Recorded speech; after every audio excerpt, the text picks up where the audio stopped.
Okay. So yeah, we can discuss because about 9 video lectures have been covered and we have given 3 assignments. I think 2 assignments. Solutions also have been put. Okay. And so let me just summarize. Okay, this time the question paper will also have conceptual questions and also numerical questions. Some questions will be directly from the assignment. Now, this one, okay, yeah, this is that it is not moving. Okay, yes. What is machining? First lecture is about basic definition about machining. It is called subtractive manufacturing process, which is different from additive manufacturing process. Okay, and then some examples of metal forming, etc., where it is not subtractive, mass is conserved. We told about casting just for that introduction.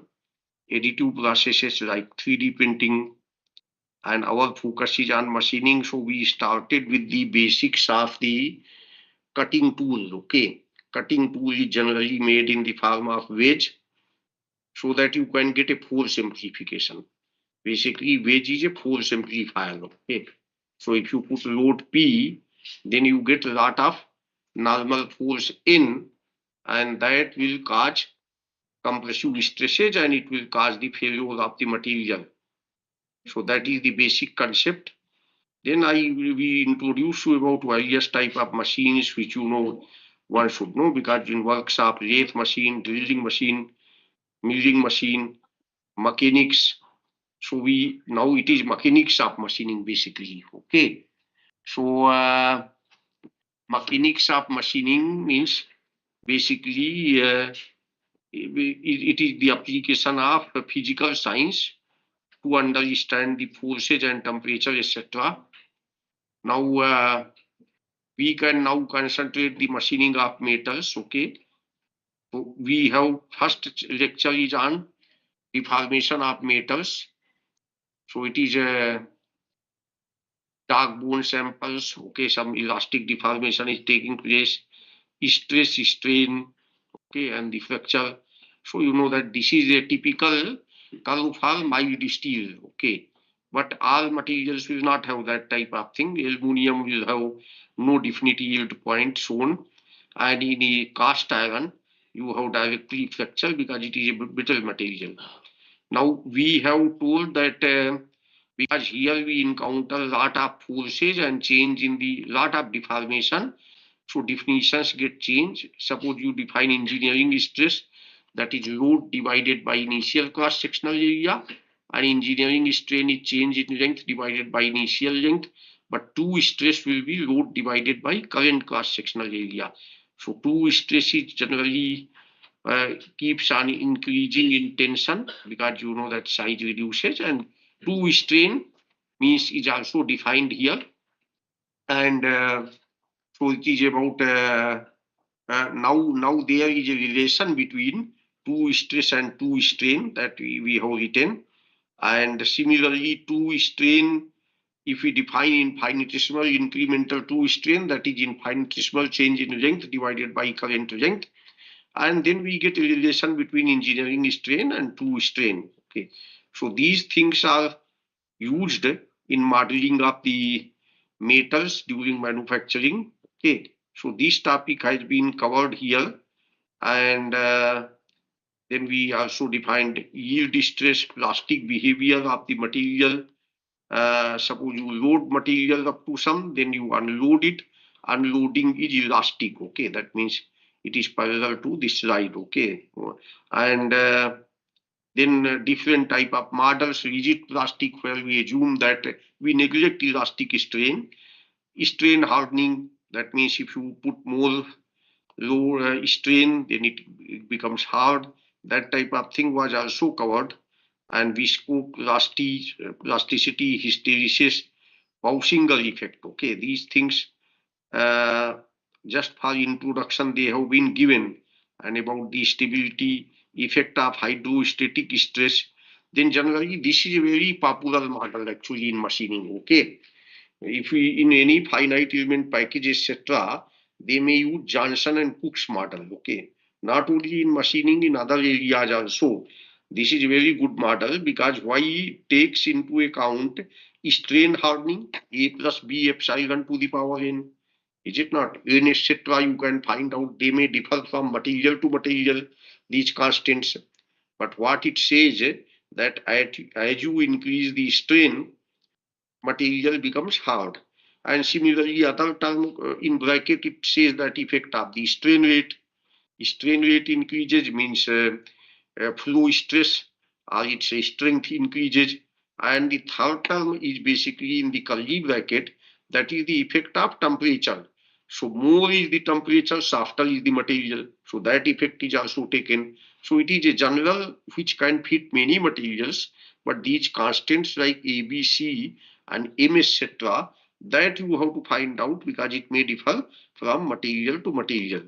And then we told about dislocation based models, and so these type of concepts we told. Okay, and this was basically the first lecture that we covered, and we have given in the assignment also such type of problems, that what is the relation between two strain and engineering strain, like that. Okay, now I'll go to that one. Where is that?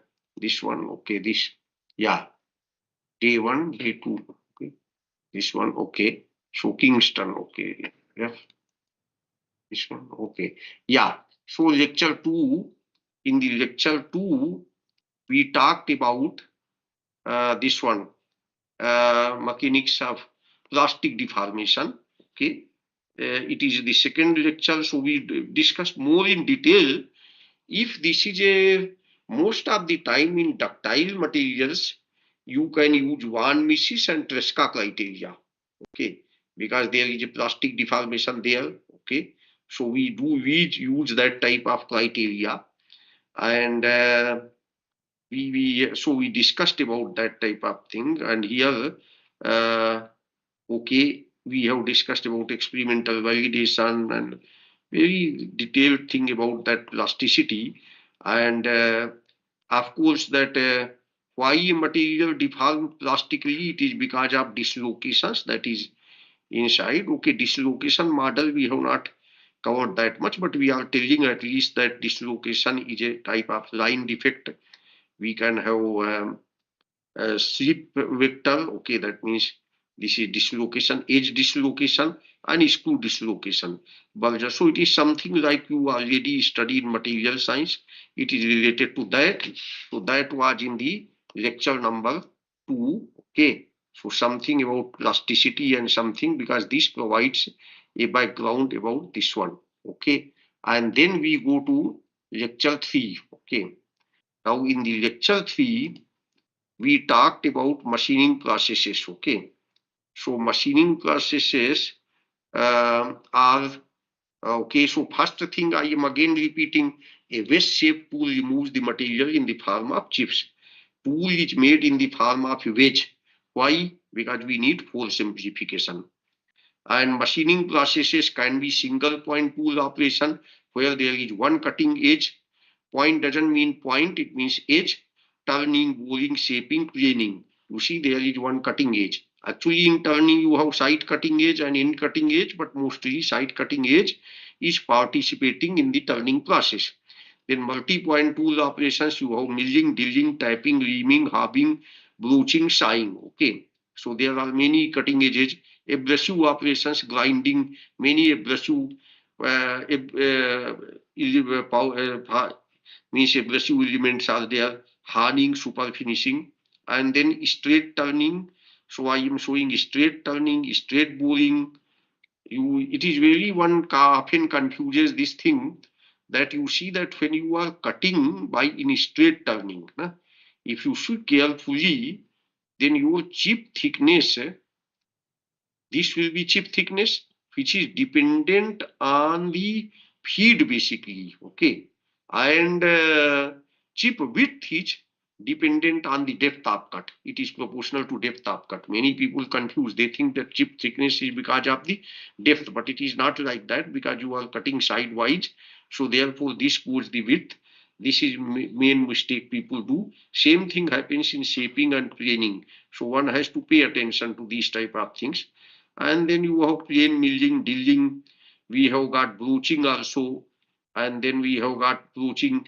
Broaching is a very different type of process that where you have only one movement, that broach is moving, but the tooth height is increasing one by one. So the feed is basically given by the rise in the tooth height. Okay.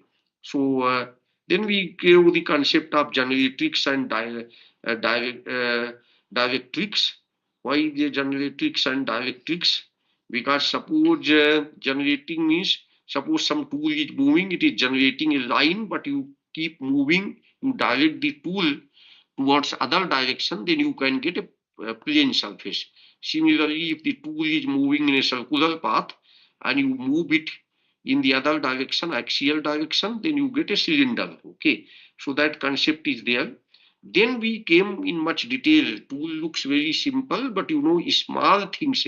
It is simple only, but the wedge design actually has a lot of effect on its performance. How much should be this alpha, how much it should be gamma, what is rake surface, what is flank angle. This other person is called shank. Okay, so this is a sharp cutting edge, but we have to give some nose radius also, because sharp thing may fracture also, and it is not this one advisable. So we have, generally we have talked about rake angle. We have told that it is an important parameter, and we have also told about the flank angle or relief angle.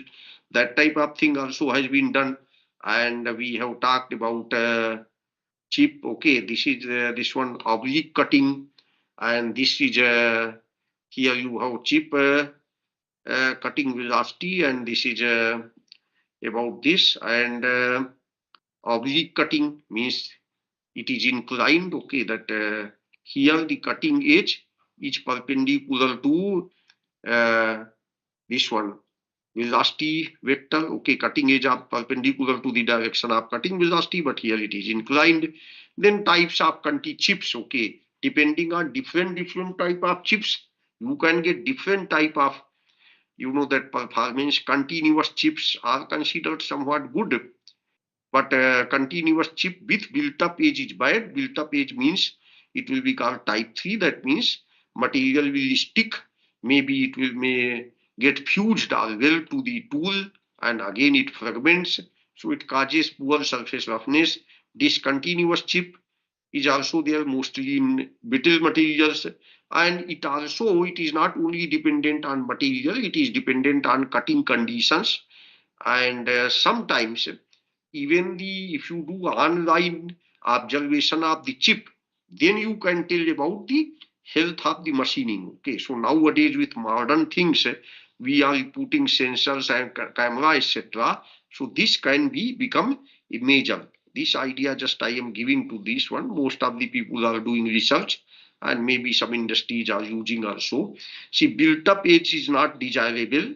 It will make this type of sticky material here, and this is so this has to be minimized. Discontinuous chips are okay, but they are found mostly in this one, and discontinuous chips will cause little bit vibrations also. If you have so continuous, it may be better. Okay, so here I have given a table that continuous chip is found when, and discontinuous chip is found when. Okay, and then there is one PhD student worked with me that was about double turning. That means cutting tool each, there are two cutting tools, they are simultaneously doing the cutting on the two opposite sides.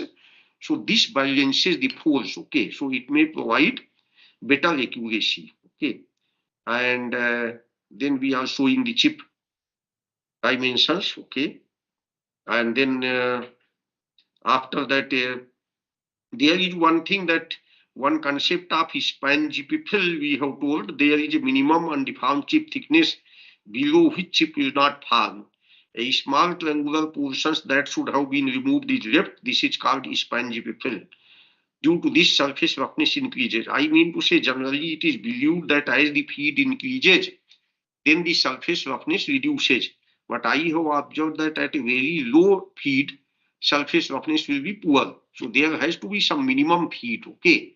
So that you should not get unnecessary deformation, rather it should be cutting action. So this is very interesting thing. Many people don't see that. And variation of surface roughness with cutting speed, generally we keep high cutting speed so that there is not time to for welding to occur. Okay, that means it should be this one. Material should not stick actually, so it is fast. Variation of temperature with cutting speed.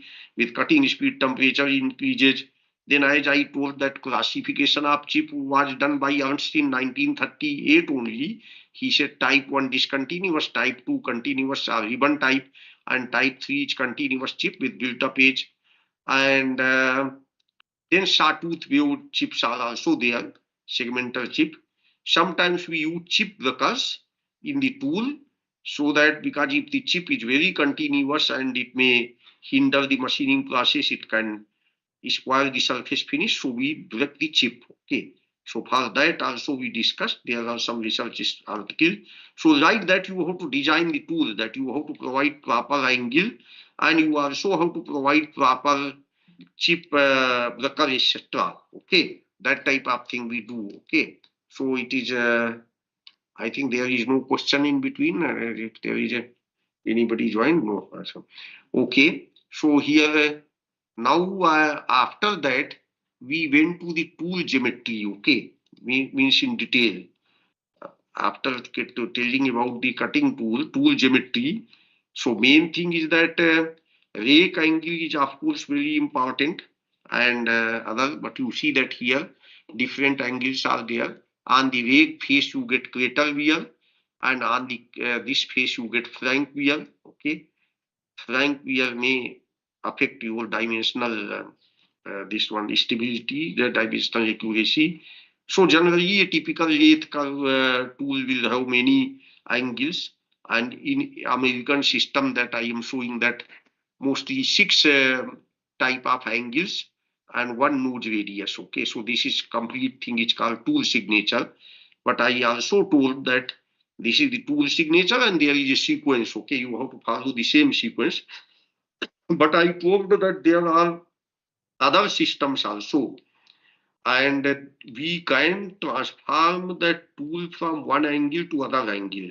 Okay, means one system to other system.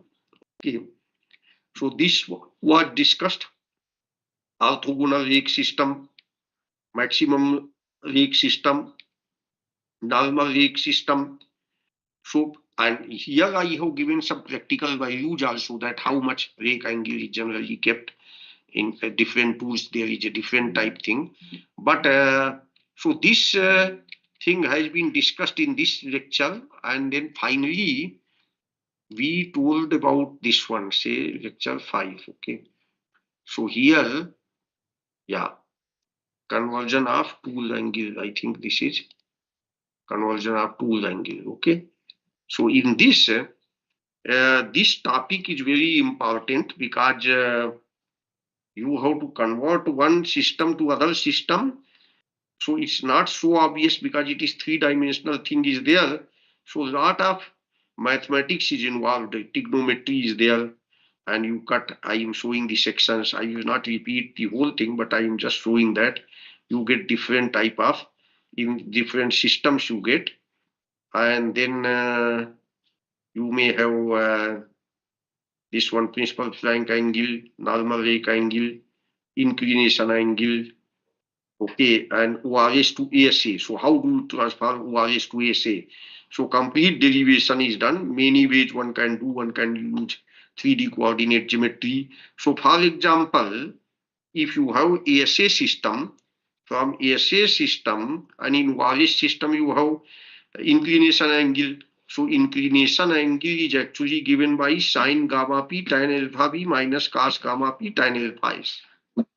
Alpha b is what? Back rake angle. Alpha s is that side rake angle. And gamma p is actually this. It is principal cutting edge angle, or it is that basically you can say side cutting edge angle 90 degree minus side cutting edge angle. So you use this formula. Similarly, you can find out orthogonal rake angle is what? Okay. So different researchers are using different type of tool measurement system, and therefore it is important for you to know that in your tool measurement system, what does it mean? Because otherwise your results can be totally different. Okay, it's not like that you are cutting the material and you will get the same amount of force. This force will be dependent on basically orthogonal rake angle, okay, means, and other angles, they affect a lot. Okay, even cutting force, suppose you increase the rake angle, sometimes the force can reduce actually. Okay, so this is what this can be done. Principal cutting edge angle is simply equal to 90 minus gamma s, means side cutting edge angle, and ORS to orthogonal rake system to normal rake system also conversion has been done, and this formula is also you have to visualize, because tan alpha n is equal to cos I into tan alpha 0. This one is also important formula. ASA, ORS, MRS to NRS system. Then I have given consolidated list of the formula. We can use vector method also sometimes to find out, using the means by trigonometry also, and by vector method also we can find out. Okay, and then say for example, this is very interesting. If you have side rake angle, that is alpha s, that means there is some plane, it is sloping in the side. Okay, and also towards the other side, back side also, both sides. So you know alpha s and you know alpha base b. Okay, so maximum slope will be under root tan square alpha s tan square alpha b, and is equal to, it will be tan alpha m. So that way you can find out that side you will have a maximum slope. Okay, so this formula also has been derived. Okay, so we talked about multi-point cutting tool. Okay, multi-point cutting tool is also there. Okay, geometry is basically the same type of thing we can analyze. There also we can define rake angle, and we can define tooth angle, and we can have, so in the milling cutter we provide some helix also. Why we provide the helical type of tooth? So that the all of a sudden load doesn't come too much. Okay, it is gradually going. Okay, so this is a design. Okay, that means helical thing will distribute the load, and tooth spacing is also very important. If you keep too less spacing, then chips will not have space to flow, and it may increase the temperature also. So you have to optimize. So then I have given some practical values. Okay, these you can keep updating with the latest catalogs. Geometry of twist drill. Drill is also very different here. Rake angle will keep changing radially. Okay, there is a helix angle also. There is this one. So these type of things are very this one you have to pay attention, and the feed, and there are generally in twist drill there are two cutting edges. So if you know it advances, suppose 5 mm in one revolution, then 2.5 is distributed, and there are say different type of material, then point angle. So all these type of things we discussed. This is a more or less nowadays it has become something like science, but earlier days it was like an art, that which tool can be good. Okay, so with a lot of experience people have found. And then we talked about, in much detail, we talked about mechanics of orthogonal cutting. Very few processes will be actually orthogonal cutting. Okay, where we have got cutting edge is perpendicular to the direction of cutting, but we are understanding the fundamentals.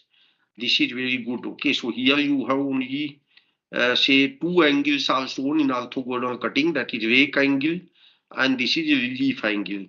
We are also not talking much about the relief angle. Mostly the rake angle is there, so you are compressing the chip, and we in a simple model, very simple model, this is not actually done in the happens in practice, that here the shear is taking place across a line. Okay, so this is a shear plane basically. This is a shear, red one is the shear plane, and this is called shear angle phi.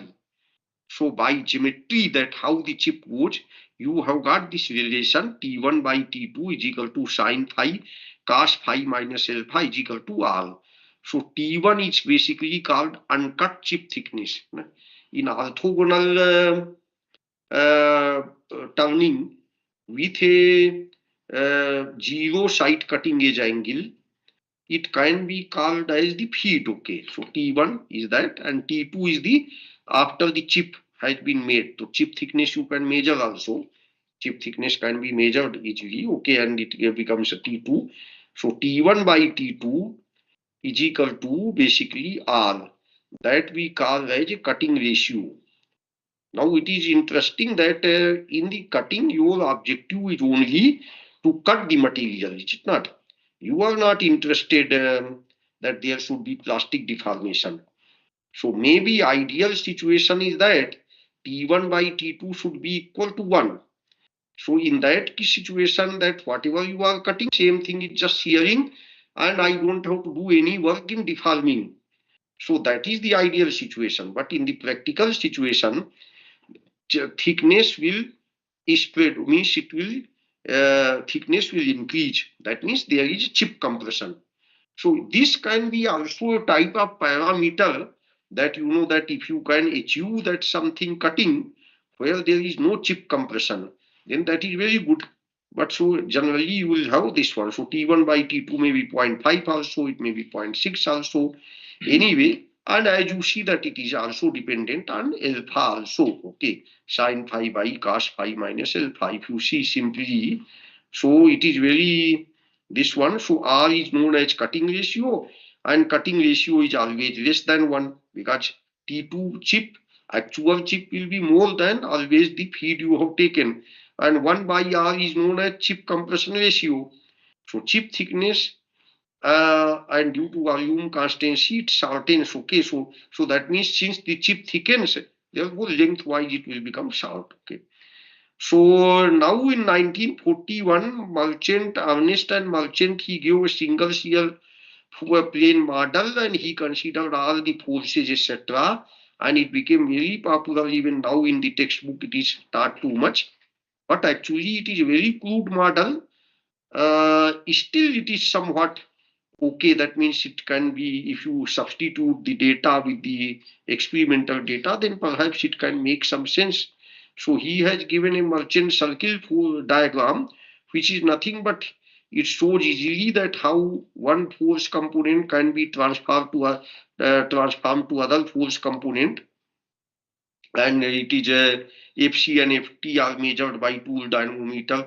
Suppose FC usually by dynamometer, you will measure the cutting force and you will also measure the thrust force. Okay, so this these two things, but you can then you can find out that what must be the shear force, what must be the normal force, what force is going to tool.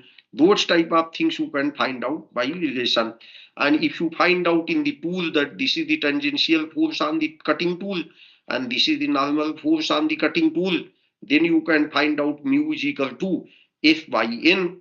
So if you can find out mu is equal to F by N, and you can obtain. So here also it is very approximate because precisely speaking mu is equal to F by N means tangential force by normal force is called Coulomb's model, which is not applicable in machining case, particularly because the forces are too high and there is a plastic deformation and you get a sticky region. But even then you can say equivalent type of thing you get. Okay, and if you get Fs, then you can find out Fs is basically W into T1 sine theta phi means W into T2 into tau s.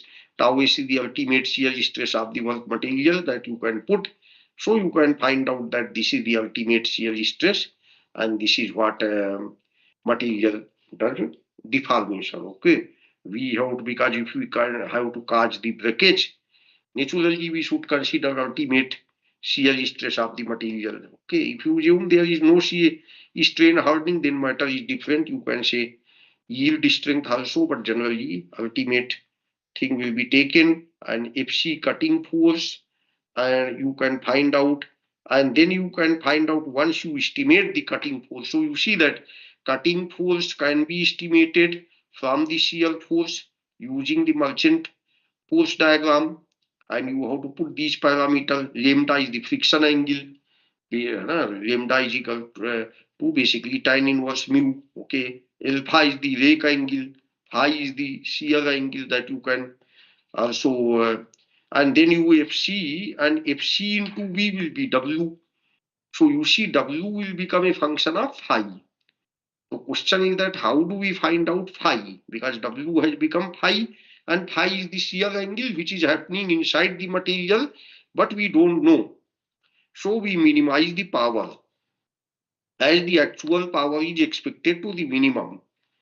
Because what happens, any natural process will try to minimize the energy. So we assume that material behaves in such a way so that energy is minimized. So therefore we get some expression for W as a function of phi and differentiate it with respect to phi and make it equal to 0, and then find out what is the this one phi. So if we differentiate, do that type of thing, then we get a nice relation 2 phi plus lambda minus alpha is equal to pi by 2. So that means alpha is known to me, which is geometry, it is rake angle, and lambda is actually basically friction angle. Then it becomes, we can easily find out that shear angle phi pi by 2 phi is, we can find out. But now the question is that this type of thing was used, but it was found that for many materials this type of relation was not valid. For some plastic type of materials it was okay, but in other cases it did not come. So they thought that it may be the effect of other parameters, like yield strength is not constant, it may be dependent on the hydrostatic force coming. So that's why that it agrees with cutting synthetic plastics, but poor agreement with metals. So P.W. Bridgman proposed that tau s will be tau 0 plus K1 alpha, where sigma, K1 sigma, where sigma is the compressive normal stress. Okay, so it is found from that. Okay, so he said that if compressive stress is more, then the shear will be also very difficult to shear that material. So he put that type of factor and did the same procedure, that minimizing this one. So he got, instead of 2 phi plus lambda minus alpha equal to pi by 2, he got equal to some constant c. Okay, so you say that you can see that pi by 2 is an special case. Otherwise c is equal to cot inverse k1. Here it is a machining constant dependent on the material. Okay, so this agrees well with the experiments. This has been found. And what is the effect of cutting speed and rake angle on cutting force and cutting ratio? If the cutting speed increases, then cutting force reduces, and cutting ratio generally increases. Okay, cutting ratio increase means, as I told, it is good. Cutting ratio maximum, ideally it can be 1, but it never approaches 1. It cannot be more than 1 because chip doesn't get thin. And rake angle if it increases, then also cutting force reduces and cutting ratio decreases. So you can say that rake angle should be high, but if you make too high rake angle, then the tool will become weak. Okay, so you have to be optimized. Similarly, too high cutting speed again can create problem. Even tool will get hot. So these are the things that I have said, that by understand merchant method, merchant's second solution, Lee and Schafer method, and Stabler method, many people have given different type of relations. Forces etc. can be found by energy approach also. Okay, so we define, suppose for a particular material, you define the concept of specific energy. That means energy consumption per unit volume. It is main cutting force divided by width of chip into uncut chip thickness. So specific energy is generally not constant if the thickness reduces, then specific energy increases. Okay, this is called size effect. So you have uncut chip thickness in mm to the power minus 0.4. So based on these concepts, we have given numerical examples, okay, like we have given thrust force and all that type of thing. So this is this we have you have done in assignments. It is based on the formula, and this is the data, and this is how can so estimating the forces. Now here you see T1 uncut chip thickness is F cos psi. Okay, F is the feed is millimeter per revolution, and W is equal to D cos psi. So this is very psi is the side cutting edge angle. This is called side cutting edge angle. You see from the straight line, this inclined line cutting edge is making angle psi. So you have W and you have got T and you have got F. So this is F is the feed. Okay. So this understanding that cutting is done like that, this itself many people can confuse that how the cutting is taking place. Okay, because this is a sharp edge, so it is cutting like this. Okay, that entire that thing, and it takes a dig and it is moving. So this is condition for orthogonal machining. I said tan I is equal to this much. So if tan I equal to 0, then you can get a condition for orthogonal machining, and then feed force and radial forces can be obtained like this. Ff is equal to ft cos psi and fr is equal to ft sin phi. So this type of thing we discussed, and then this was up to lecture 6, and in lecture 7 we have given assignment also based on that, and then we go to lecture 7. Okay.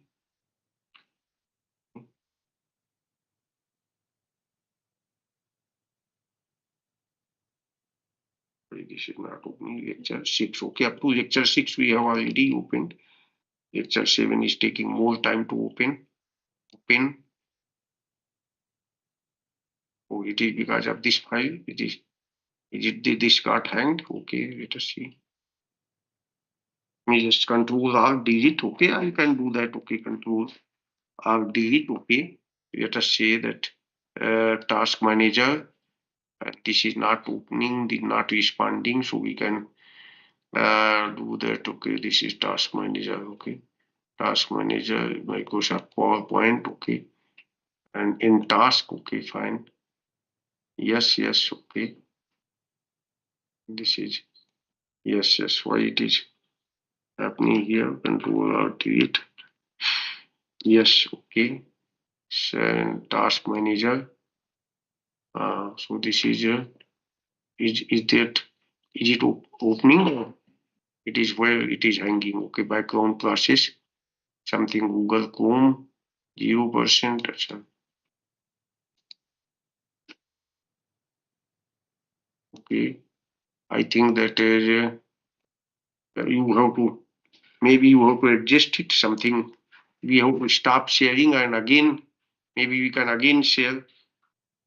I think it is opening that. This is lecture 8 it opened. Na? Okay. 7th, na? Is it 7th? Is it okay? Mechanics. So we talked about strain and stresses. Okay. So strain and stresses in machining, orthogonal machining. See, suppose you have, I already told coefficient of friction, you can find out approximate way. And this I am showing, emphasizing that normally the normal stress will be more at the tip, and then it will gradually reduce in a quadratic type of fashion like this. And shear stress will be where there will be more pressure at the tip, etc. This shear stress will be constant, and then it will reduce like this. Okay, it is reducing like in a quadratic manner. So you can say here it is, this is quadratic, here it is more or less Coulomb type of things. But in the beginning, it is not a Coulomb type of thing. It is a constant shear stress model. That means no matter how much force you apply, friction force is same. Okay. So actually this happens. Okay. So, but still we find out equivalent coefficient of friction. Okay. Then otherwise, if we model in advanced models, we use something Veneham and Beige model type of thing, where you see that if normal force is low, then the friction force is proportional to this one, and after that it becomes constant, and in between there is a transition zone. Okay, so this is also explained, and it has been shown that usually, because when the in the beginning contact is between few spirites, so if you apply the load, then the formation accordingly increases, but after that all the spirites contact, and then there is no contact area increase, so that is why that it is constant. So friction models, Coulomb's model, and Winningham and Bay model. So this is Winningham and Bay model. This has been, so if you do, when you will do modeling, etc., then these type of things will be important.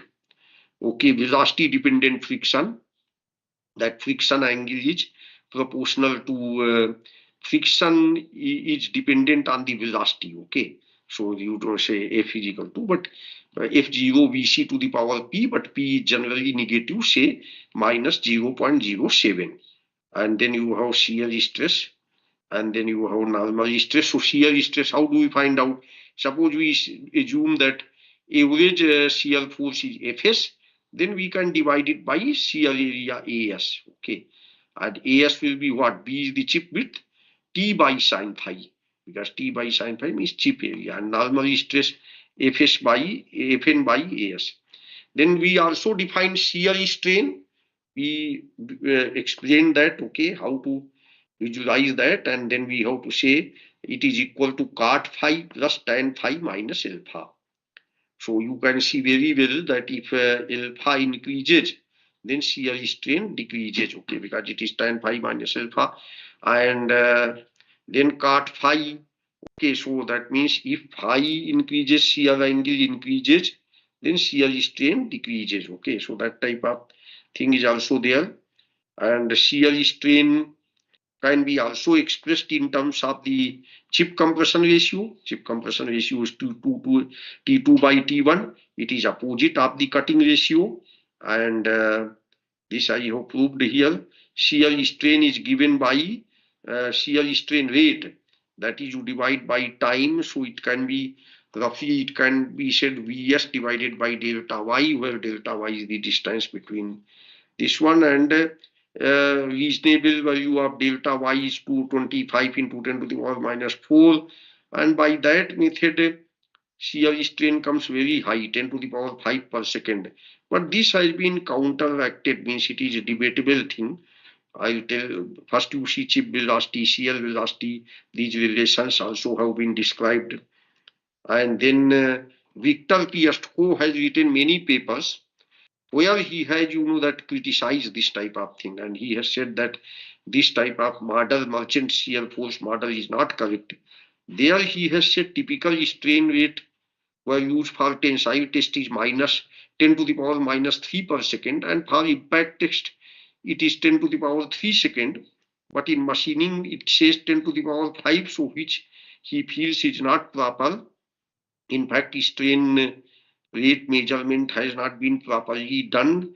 Many places you need some split Hopkinson bar test, etc. That also is one thing and incorrect. So he also says that even temperature also doesn't go that much high. So there is a lot of controversy because machining is very complex, and that at that point exactly this is this one. So there have been many models proposed against the shear force model, like Greek's model, where you have shear zone instead of shear plane. Jolo's model also has a family of shear lines, that means zone type of thing, and simplified model is also there. Okay, so all these type of things are there because this one is like this, and this will be where is that thing? Yes, lecture 8. I think we not finished. Okay, this was lecture 7. Okay, so lecture 7 was opened. Okay, fine. Then lecture 8 we discussed about this one. Okay, that thing is yes, lecture 8. Okay. So this is a experimental study. Okay, something about experimental study. This is about theory. How do you test your model, etc. And we also showed that machining of brittle materials Sometimes it behaves like ductile material during cutting. You can actually do that is called ductile mode machining. That is also very important. Okay. So experimentally study many methods are there that people use to make grid, and people put strain gauges, frozen chip method. All those type of things have been done, and nowadays many people do only by numerically by FEM etc. And this is about the shear zone, primary shear zone where main machining, then secondary shear zone here, and tertiary shear zone here in the machining surface. These are the three shear zones, and may not agree, friction may not be constant, many assumptions. It can give one model. He said that we need a power for creating new surface. So that factor also he added in simple merchants model. And even by adding that, he got a good result. Okay, so Etiquette model is basically minimizes the power, and it is also energy of cutting, empirical models, then slip line methods, pre-FEM techniques. Okay, then I am telling that many methods were there. Slip line method, basically how do you solve that mechanics if you want to do it in computer, you have to solve equilibrium equations. These are based on Newton's law, and then continuity equation, mass conservation. You can use energy equation, and based on that you obtain slip line, or you even obtain FEM model. Okay, FEM model you can do that, re and shuffle. So FEM can also be done. Okay, and there you have to solve that. So these are pre-FEM techniques were also there. They people were using that, but FEM. So here finally in lecture 9 we went to this one. Okay, so it is this is about this one, lecture 9, other analysis of force relationship. Okay, in lecture 9, uh, so we are telling main things. Okay, that means how do we find out forces, temperature, etc. in machining. So four types of models are there. Analytical, that means you can do by mathematics, like merchant shear force, etc. models, merchant shear force diagram. And but what happens that in that case there is a difficulty because you have to make many assumptions. Then one approach can be totally experimental. Nowadays we are using machine learning and database. If we have a lot of experimental data, we can do prediction. Mechanistic approach is something in between. Here you apply some mechanics, but you use that basic mechanics and you write some expression, and it's constant you obtain from experiments. So it is basically semi-analytical type of approach, and numerical means totally by FEM etc. Okay, so slip line field solution of auxiliary has been also given. Slip line, that means material deforms in this fashion. So many people in the beginning did here in mechanistic approach. Suppose we express cutting force as KCC into T1 into W plus KEC into W. Okay, well this is a chip width and this is a uncut chip thickness. FT also they express, and these constants you obtain by means of this one, by different means. Okay, that means by experiments etc. Suppose there is a complicated tool geometry, then also you can add them together. Many people have done that. Means it is not that this formula I have given it is simple, because your tool may be of different type. So T1 etc. you can divide the tool into various segment, and for each segment you can write this type of relation, and then you can do this type of relation. And mechanistic models propagated by Suji, Kapoor's and others, that forces are proportional to uncut chip area. Uncut chip area is also called chip load. Okay, so transformation, and then it can be energy approach. Okay, energy approach means power comprises the following: power is spent on plastic deformation, power is spent on the tool work, and then power is spent on tool work interface, power is spent in the formation of new surface. So this is Atkins model. Atkins model was there basically. Astko pointed out some complication in machining also. He said that machining of medium carbon steel whose UTS is 655, resulted lower cutting forces than machining of stainless steel, which has UTS of 517 MPa. So this may be due to larger strain encounter in metal material. So that means it is not so simple that if ultimate tensile strength is more, then you know that your machining force is more. So that's what he has observed. And how do we calculate power for plastic deformation? So we can find out equivalent strain and do that this type of thing. Also, I have explained, and power due to friction at tool work interface. Then I told a lot of things about finite element modeling. You can see concern book, even my book is also there, modeling of metal forming and machining, and you can see those.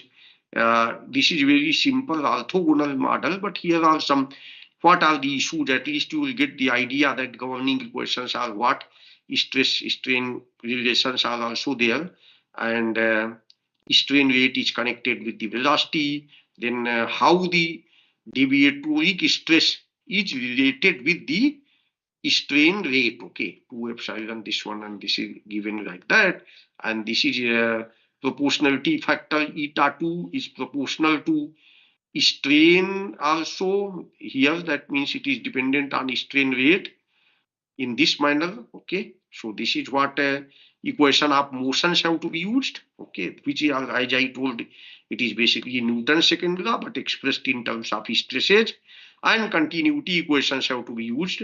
You have to put boundary conditions also, then you solve these differential equations, because finite element method is nothing but a method of solving differential equations. Nowadays packages have come so that your coding effort is minimized. But you see that here in this work, even I had to use in between empirical. So you can say it is not purely a PM method. We have used lot of empirical knowledge. Say, for example, velocity along the tool chip interface can be approximated by this one. So like that, we have to do that. And finite element modeling we have done. And is it not? If you totally be dependent on finite element, naturally it will take more computational time. So these are the shape functions and other things. So this in detail we have shown that something about formulation, but that much detail may not be needed, but at least you get the exposure that formulation is done, and nowadays packages are there. You see, this is a typical finite element mesh. This is a chip which has been divided into number of small elements so that we know the about the mechanics of each and every element. Then we have got this one, and then we have got this one, so cutting velocity. Then we have got mean width of the primary shear deformation zone. Okay, average strain rate, these type of things we can find out by finite element method. Okay, so we can find out and we can say that this is the primary shear deformation zone. So we get a lot of information by this finite element analysis. So this is also we have discussed, and so this was up to this discussed up to this one. Then 10th lecture has not yet started, no? But we will be starting 10th lecture also, and in that lecture, okay, where is that thing? Okay, this is, yeah, it is yeah, here this one is okay. So here the 10th lecture will be given, and this one will be something about, it will continue like that, and 10th lecture will about, it will talk about mechanics of oblique cutting, which is a little bit difficult because you have to visualize also, but you will be able to follow, no problem, because it is there are this one, so it is just extension. In the similar way we have this one, we can do that. And in the assignment we have given many questions, and so these solutions also have been put. I hope there is no question, nobody is asking that is there any question till now. No, okay, fine.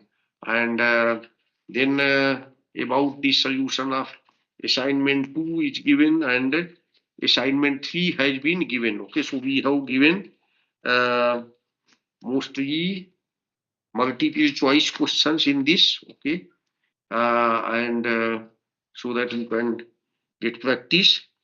So one question at least Suppose in orthogonal machining operation with an increase in cutting speed, so both cutting force and cutting ratio decrease. Okay, this type of thing is directly given in this slide. Okay, so will not have any difficulty because I have given the cutting force increases, and this option in metal cutting there is no plastic deformation when there is chip compression ratio is what?